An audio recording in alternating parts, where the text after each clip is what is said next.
Bugun barcha soha taraqqiyotining asosini sifatli ta'lim tashkil etmoqda desak mubolag'a bo'lmaydi. Kuchli bilimga ega kadrlarga bo'lgan talab esa har doim yuqori. Bu borada Olmaliq kon-metallurgiya kombinati ham nafaqat respublikaning, balki dunyoning nufuzli oliy ta'lim dargohlari bilan o'zaro manfaatli kelishuvlar doirasida hamkorlik qilib kelmoqda. Ta'lim va ishlab chiqarish integratsiyasi o'z o'rnida talabalarning amaliy ko'nikmalarini mustahkamlab, texnologik jarayonlardagi muammolarga ilmiy ishlanmalarni tatbiq etishga zamin yaratmoqda.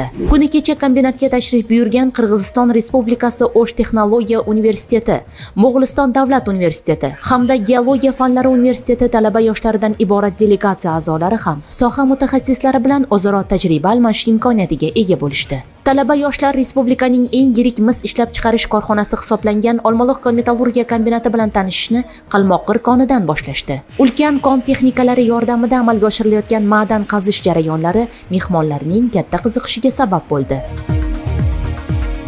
Metallurg madaniyat saroyida joylashgan kombinatning shonli tarix muzeyiga tashrif buyurgan delegatsiya a'zolari tarkibiy bo'linmalar faoliyatiga oid o'zlarini qiziqtirgan barcha savollarga batafsil javob oldilar. Ma'lumot uchun mazkur sanoat ekskursiyasi 24-25 iyun kunlari Prezidentimizning Mo'g'uliston Respublikasiga davlat tashrifi doirasida ikki davlat tog'kon sanoati va geologiya vazirliklari o'rtasida anglashuv memorandumi hamda O'zbekiston Respublikasi Oliy ta'lim, fan va innovatsiyalar vazirligi bilan Mo'g'uliston ta'lim vazirligi o'rtasidagi hamkorlik bitimi, shu bilan birga Qirg'iz va o'zbek ta'lim muassasalari rektorlarining birinchi xalqaro forumi doirasida erishilgan kelishuvlar ijrosini ta'minlash maqsadida tashkil etildi. نقرأ في أوزبكستان. Men Tunis davlatidanman. Universitetimizning o'zaro hamkorlik dasturi doirasida Olmaliq shahriga tashrif buyurdik. Menda davlatingiz, ayniqsa Olmaliq shahri katta taassurot qoldirdi. Bu yerda kombinatdagi ishlab chiqish jarayonlari bilan tanishdik. Bunday katta hajmdagi texnologik ish ko'lamini kuzatish biz talabalar uchun juda qiziqarli bo'ldi. أنا على الآخر اللي أنا جيت لنا وعجبتني برشا على الآخر البلاصة وميرسي بوكو ثانك يو. Men Mo'g'uliston davlat universitetining geologiya va geofizika fakultetida tahsil olaman. Maxsus hamkorlik dasturi doirasida bugun Olmaliq shahriga tashrif buyurdik. Bu yerda bizga ishlab chiqarish jarayonlari bilan bevosita tanishish imkoniyati yaratildi.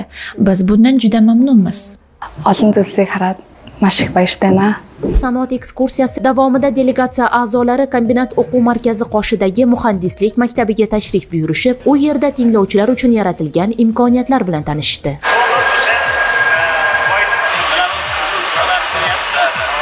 Kunning ikkinchi qismida kombinat resurslar va tog'kon ishlari departamenti qoshida Geologiya fanlari universitetining konchilik ishi va texnologiyalar kafedrasi filialining ochilish marosimi bo'lib o'tdi. Universitetimizning professor o'qituvchilari Olmaliq kon-metallurgiya kombinati xodimlarini shu malaka oshirish, bir-biri bilan malaka almashish sohasida katta yordam beradi. Bu mana shu konchilik texnologiyalar kafedra filiali. Olmaliq kon-metallurgiya kombinati rahbariyatiga, mas'ul xodimlariga universitet nomidan katta minnatdorchiligimizni bildiramiz.